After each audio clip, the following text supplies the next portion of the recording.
Welcome back. Welcome back. Hope everybody's staying blessed. Beautiful day, beautiful life.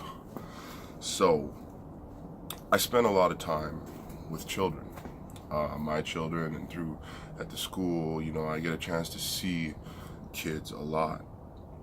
And when you spend time with children, one thing you cannot deny is the creativity, this pure creative spirit, this imagination spirit that children have that is just, it's mind-boggling. You can see a group of kids, they could just be playing around some sticks and a whole world of thought, creation, and experience happens just with their minds. But when you watch kids, I'd say that are just approaching the pubescent years, so maybe say like 8, 9, 10, I've observed something that's changed in the children from when I was growing up, or from people my generation in their 30s were growing up.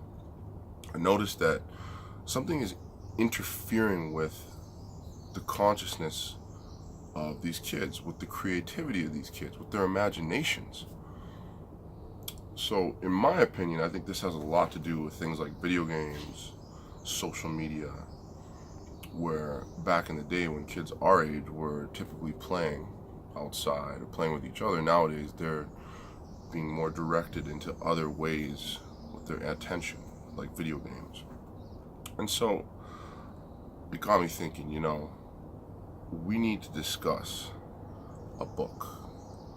This book right here. This book is called The Power of Awareness. And this book changed my life forever. How I found this book is very interesting. There was a gentleman living in my neighborhood, and he was an older gentleman. He was always kind of like the scary old guy living off the park. Kind of the type of character might remind you of Sean Connery from Finding Forrester. No one really ever wanted to talk to him. Whenever the ball went down by his backyard, everybody was nervous to go get it. But anyways, a couple years ago, I was helping my grandmother out, and this guy pulled up to his place in a taxi cab. And at the time, he was real old. He must have been in his 80s. And the taxi driver just kind of threw his groceries down on the ground outside. And this poor old guy is standing there, and he's got all these grocery bags. So I'm up on my grandma's balcony. I'm looking down at this, and I thought, you know what? I'm going to go help this guy out. So I ran down, and I start helping him out with his groceries, And he just kind of, he's just a scary old guy. But I help him out, and I help get him into his place. And inside his place, it's just like this. It's almost like a museum in there. But anyways, that happened. About 2 years later, they find him dead in his place. And so he was dead in there for a while, and he had all these things. And so all this stuff that he had ended up just getting basically tossed up to the recycling area by my house. And one of the things that were up there was big stacks of books. And a lot of this stuff, no one's going to touch this with a 10-foot pole. Everybody was terrified of this guy. But of course, one day I'm up there looking around at some stuff, and I see this stack of books. And it's separated from all the other books. And it's like perfectly stacked. So I grab this stack of books, right? And I get home with this stack of books, and I come to realize these books belong to this guy. And I start going through these books, and they're all spiritual, metaphysical books, and a number of them were written by this writer, Neville Goddard. And this book, The Power of Awareness, was one of them. So for me, after studying all these books, there's no doubt in my mind, this guy, he left me his books. In my mind, he was doing me a favor, leaving me these books. Because what is in these books are jewels of wisdom. And they're jewels of wisdom that pertain to the imagination. If you follow the great Robert X, when he talks about alchemists, the alchemists have a quote that they use. They say that the imagination is a piece of heaven on earth inside of us. And it really is. And so what is this book about? What is the power of awareness about?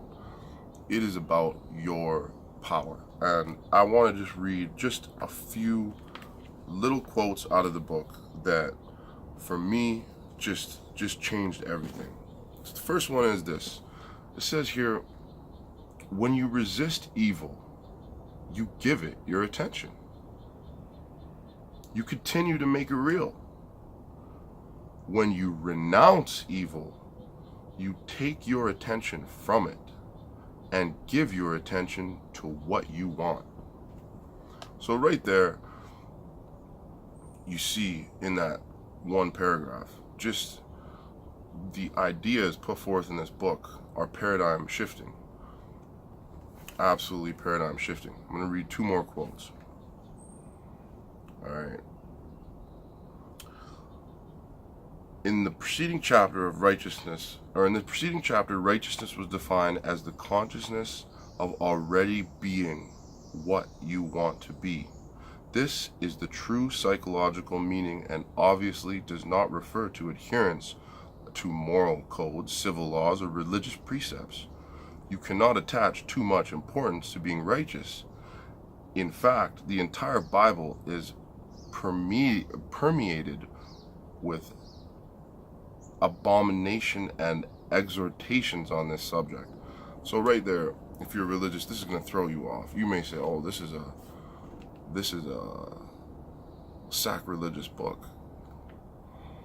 But then check this out. One of the most prevalent misunderstandings is that this law works only for those having a devout religious objective. This is a fallacy. It works just as impersonally as the law of electricity works. It can be used for greed, selfish purposes, as well as noble ones. But it should always be borne in mind that the ignoble thoughts and actions inevitably result in unhappy consequences. Okay, now I'm going to read one last quote.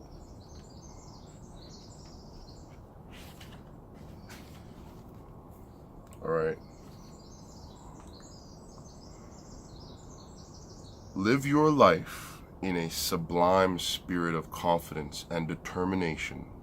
Disregard appearances, conditions, in fact, all evidence of your senses that deny the fulfillment of your desire.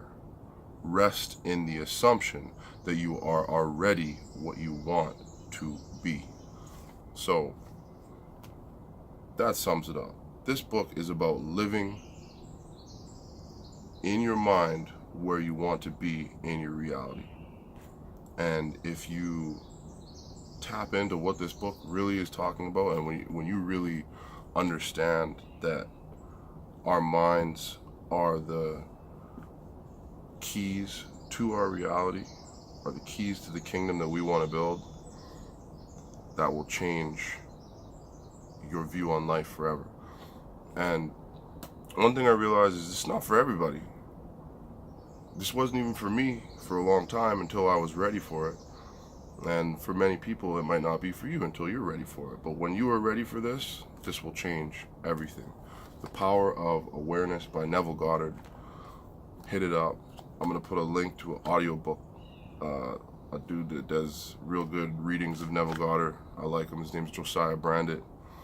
And tap into this information. It will change you. It will make you better. It will make you more effective. And as I discussed in the beginning, when it comes to children, I think right now, especially when we see things interfering with the consciousness of kids, this kind of information is more pertinent than ever before for children. So this is what it is this morning. I thought this is real powerful, exciting, fun information to share with people. Hopefully everyone's staying blessed. Beautiful day, beautiful life. Like, subscribe. I'm out. Peace.